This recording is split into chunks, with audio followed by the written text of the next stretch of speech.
Ricas bendiciones hoy, domingo 6 de febrero. Lección número 7. Jesús, el ancla del alma. Para memorizar, tenemos como firme y segura ancla del alma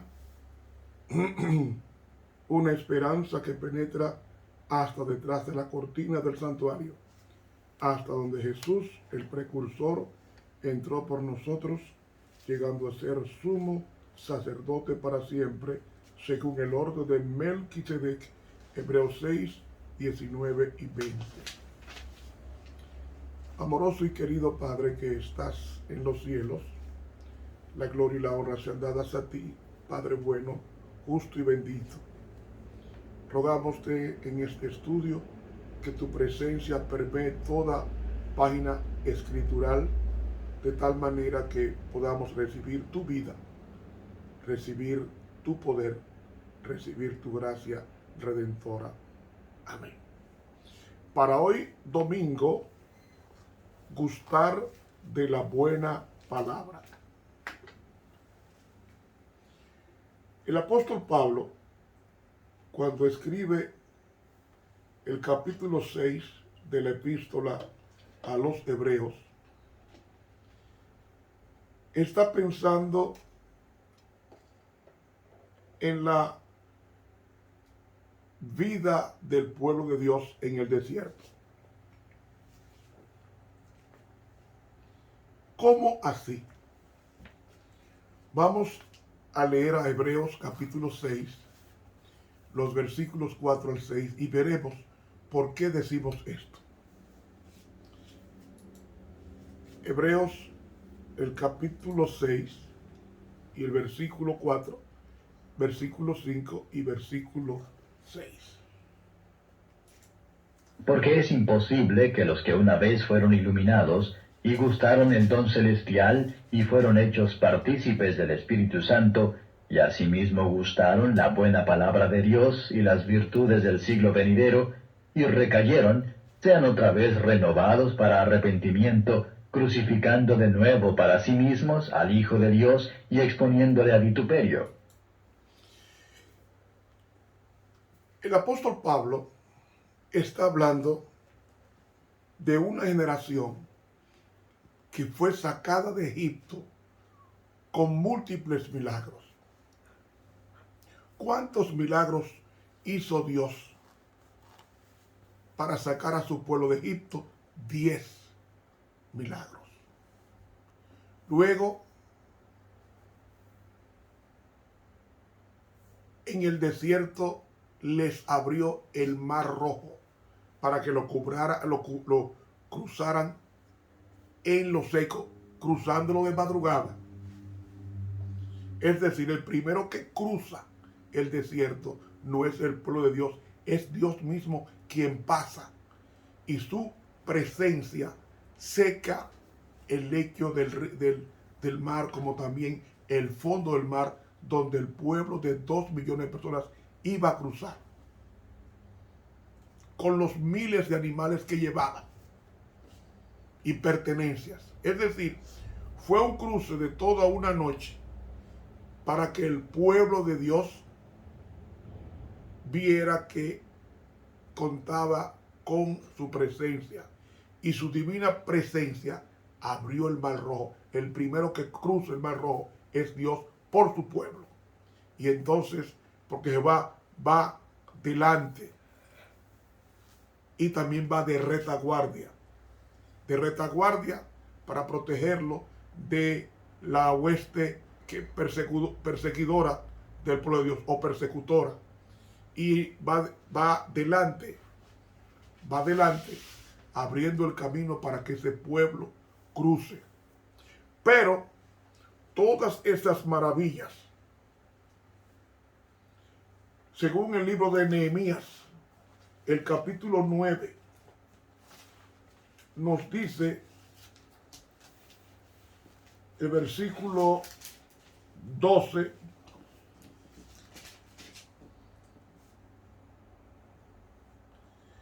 Con columnas de nube los guiaste de día y con columnas de fuego de noche para alumbrarles el camino por donde habían de ir.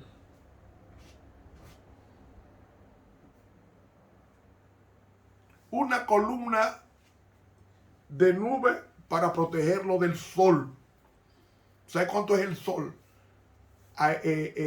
Para esa fecha, cruzando el Mar Rojo, el sol estaría en una temperatura entre 45 a 50 grados Celsius, equivalente a más o menos a 130 grados Fahrenheit. Y con esa temperatura difícil, Dios puso una cortina en todo el día para que el pueblo de Dios ni fuera calcinado, ni sudara copiosamente, sino que la presencia de esa nube hizo que el frescor, ellos cruzaran el desierto sin pasar esa dificultad del calor abrasador. Pero de noche Dios enviaba una nube de fuego. ¿Para qué? Para dos cosas: alumbrar el camino, porque no había linterna, y para alejar los animales que salen de noche a alimentarse, animales venenosos como la tarántula, que mata en unos minutos, su mordedura, y la serpiente cobra, que abundaba mucho en el desierto de Sin, que te mata en pocos minutos. Pues, ¿qué hace el fuego? Aleja estos animales mortales o mortíferos, los aleja para que el pueblo de Dios cruzara todo el desierto sin conocer la muerte. Sin embargo, tentaron a Dios 10 veces. Lo tentaron 10 veces. Disfrutaron del don celestial. ¿Cuál fue el don celestial? Recibían el maná diario y el viernes lo recibían doble para que no lo buscaran el sábado. Pero otra cosa, ese pueblo recibió la palabra de Dios. ¿Dónde la recibió? En el monte Sinaí, con la promulgación de la Santa Ley, que es el resumen de la Biblia. La Biblia es la ley de Dios en la historia del pueblo de Dios. Y los 10 mandamientos es el resumen de la Santa Biblia. Y todo esto fue promulgado a oído del pueblo que tembló ante la magnificencia y la teofanía divina.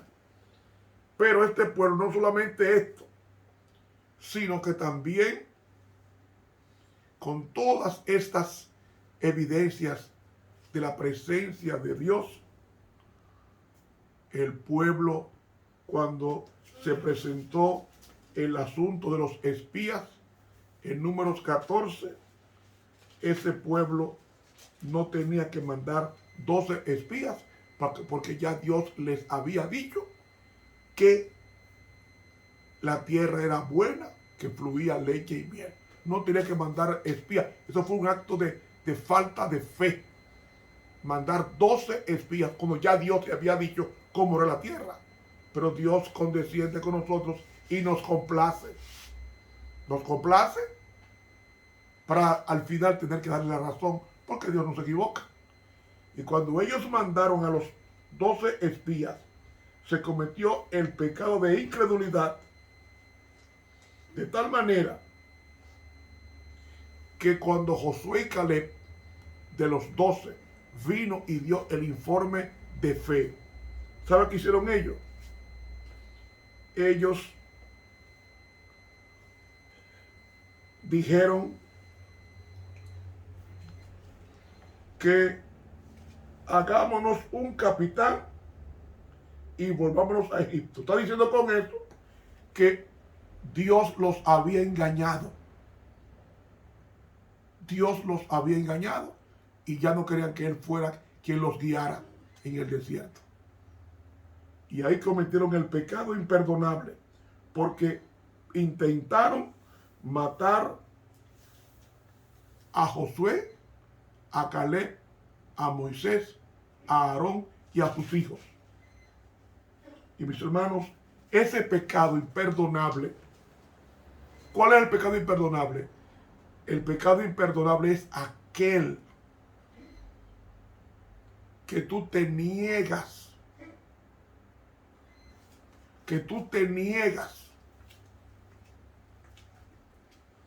a aceptar la provisión divina para que tú en esa aceptación divina tú cambies. Ese es el pecado imperdonable. El pecado imperdonable es no querer obedecer la luz de Dios persistentemente, abiertamente, en forma férrea. No quiero ser cristiano, no me interesa ser cristiano y no me interesa. No me hablé de eso y no me hablé de eso. Eso va preparando el camino para cometer el pecado que cometió el pueblo de Dios en el desierto. Y ellos entonces, dice el libro Patriarcas y Profetas, que ellos cometieron el pecado imperdonable. Hermanos, si nosotros tomamos la palabra de Dios, si la tomamos,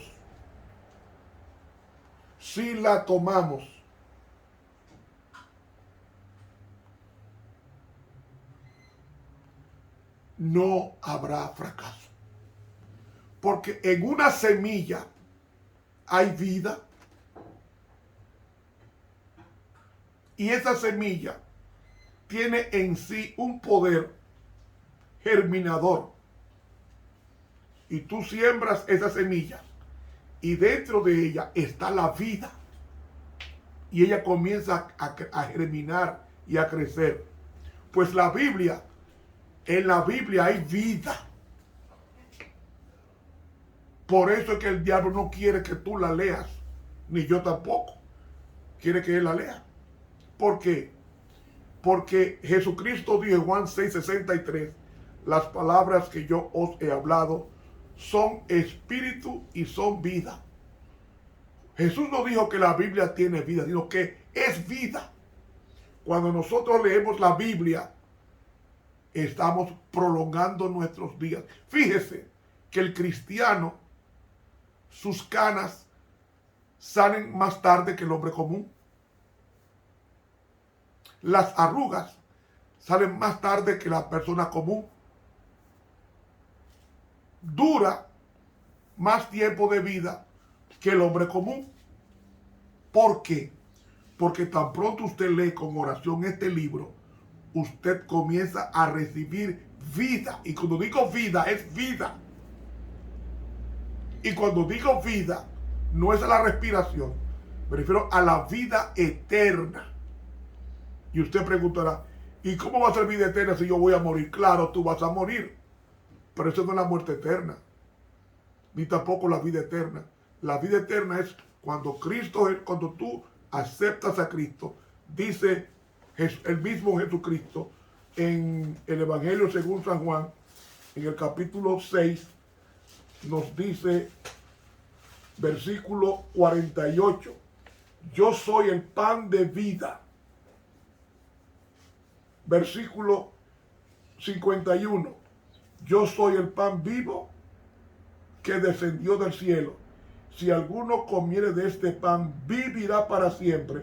Y el pan que yo daré es mi carne, o sea, su naturaleza, por la vida del mundo. Versículo 53, de cierto os digo, dijo Jesús, si no comiereis la carne del Hijo del Hombre y bebiereis la sangre, no tendréis vida en vosotros. 54. El que come mi carne, en el griego, está en presente continuo. ¿Cómo así? No dice el que come mi carne, sino el que continuamente come mi carne, que es la carne de Dios, su palabra.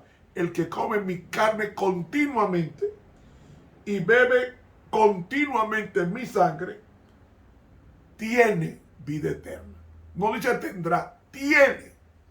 Cuando usted lee este libro sagrado llamado la Santa Biblia, usted comienza a vivir. Las arrugas se alejan. Yo digo mi edad con lo que yo aparento. Tú no me vas a creer. Pero esa vida no es inherente en mí. Esa vida es una persona llamada Jesús que me da su vida a través de su palabra. Jesús definió al diablo, dijo en Juan 10, el enemigo no viene nada más que para matar, destruir y robar. Mas yo he venido para que tengan vida y para que la tengan en abundancia. ¿Qué está diciendo Jesús con esto? Que Él es la vida. Y la vida está en la palabra de Dios. Y Cristo resucitó por la Biblia. What? Yes. Porque fue el Padre quien lo llamó. ¿Cómo hizo Dios el planeta? Fue y dijo Dios, y dijo Dios, y dijo Dios. Como dice el salmista, Dios dijo y fue hecho. Mandó y existió. Todo fue hecho por la palabra. Es decir, la creación del universo fue a través de la palabra de Dios. ¿Y quién era la palabra de Dios? En el principio era la palabra. Y la palabra era con Dios. Y la palabra era Dios. Cristo es la palabra.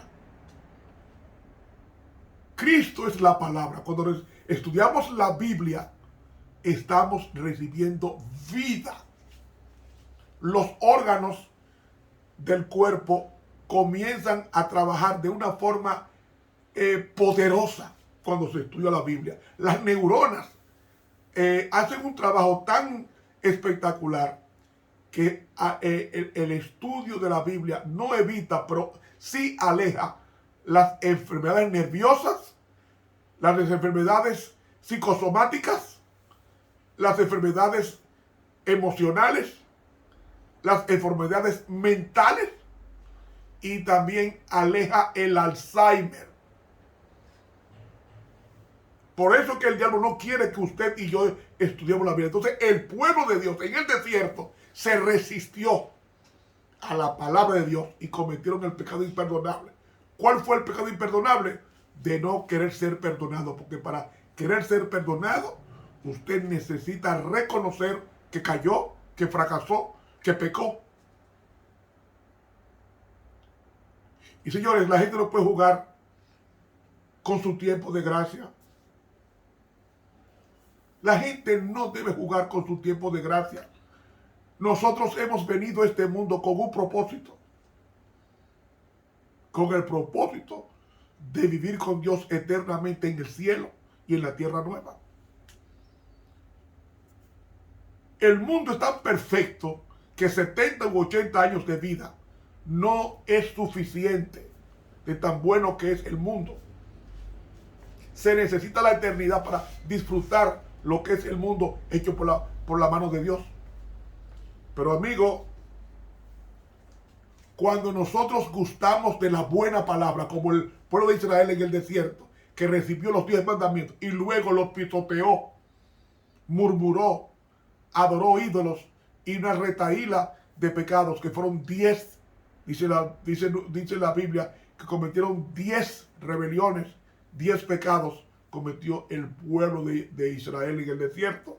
Cometieron el pecado imperdonable y la mayoría murió en el desierto. Murió en el desierto.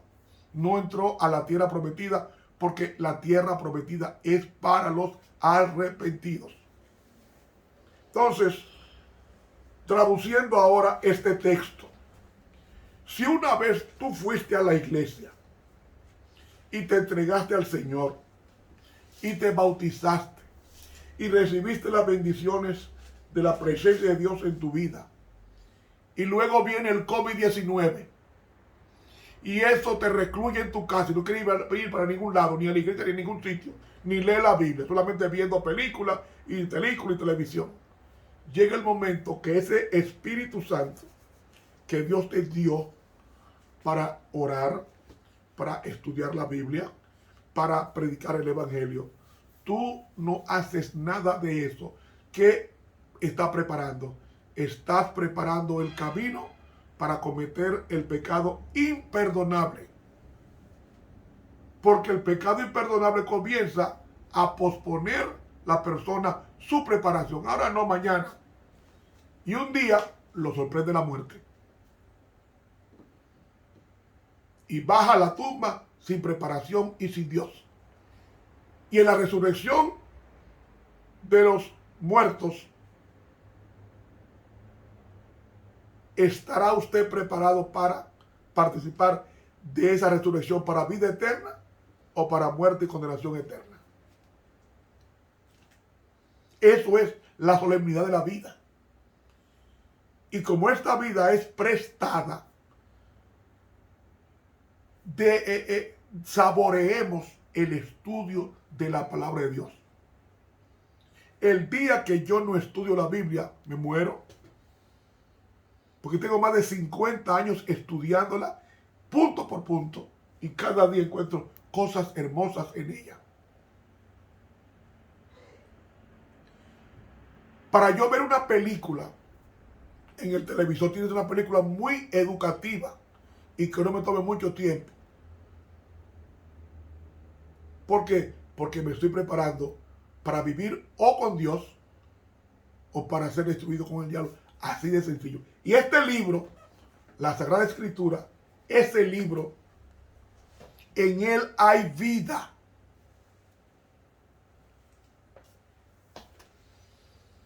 Y Satanás no quiere que recurramos a la Biblia.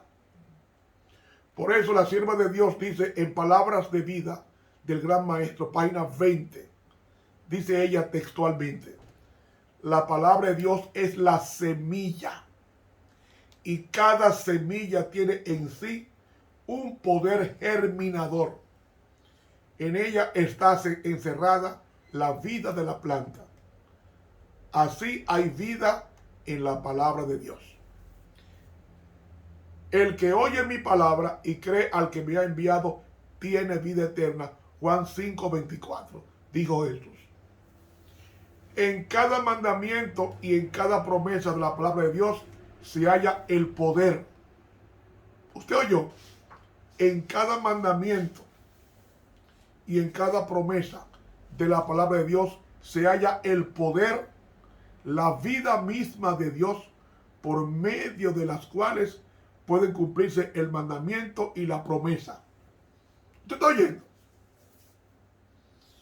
Aquel que por la fe recibe la palabra está recibiendo la misma vida y carácter de Dios. ¿Y qué es Dios? Eterno. Cuando yo recibo la palabra de Dios y la obedezco, estoy recibiendo vida eterna. Y si muero, resucitaré para vivir eternamente con Dios, según Juan 5:28 y 29. ¿Cómo yo sé que voy a resucitar si soy que voy a resucitar? Por el principio de la siembra. Pongamos, usted siembra trigo, el grano de trigo, usted lo siembra. ¿Sabe qué pasa? Ese grano que usted sembró, según la ley de botánica, muere. Y surge otro trigo que usted no sembró. Es el que crece y que luego usted se comió en el pan o en la torta, en la galleta de harina de trigo. Entonces, si el arroz que yo me comí, o las habichuelas que yo me comí, o frijoles, fueron sembradas y ellas murieron y vinieron otras resucitadas, porque todo lo que comemos nosotros de la planta son cosas resucitadas, como el grano y como el trigo, o sea, los cereales, son productos que se sembraron como semilla, y esas semillas murieron y brotaron otras que dio el crecimiento y la cosecha. Es decir, nosotros comemos diariamente cosas resucitadas. Y yo pregunto, si en el mundo natural diariamente hay resurrecciones de los granos y de los cereales, ¿no hará Dios lo mismo con la vida del hombre que fue hecho a imagen de Dios? Pues mire, así como usted comió el grano resucitado del arroz, de la habichuela, de la avena, del trigo, de la cebada, pues eso mismo pasará con el cuerpo del hombre. Tendrá que volver a vivir para dar cuenta a Dios en lo que hizo en su cuerpo, sea bueno o sea malo. Por eso es, mis hermanos, que tenemos un tiempo de gracia y soy yo quien limito ese tiempo de gracia. Jesús dijo, yo he venido para que tengan vida y para que la tengan en abundancia, en Juan capítulo 10. Y la vida está en su palabra. Cuando estudiamos su palabra, entonces, como dice la lección de hoy, gustar de la buena palabra. Hay que saborear la Biblia.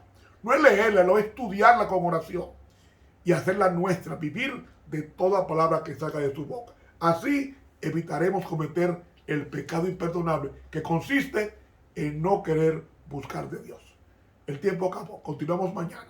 Estuvo con ustedes el profesor Ramón Romero.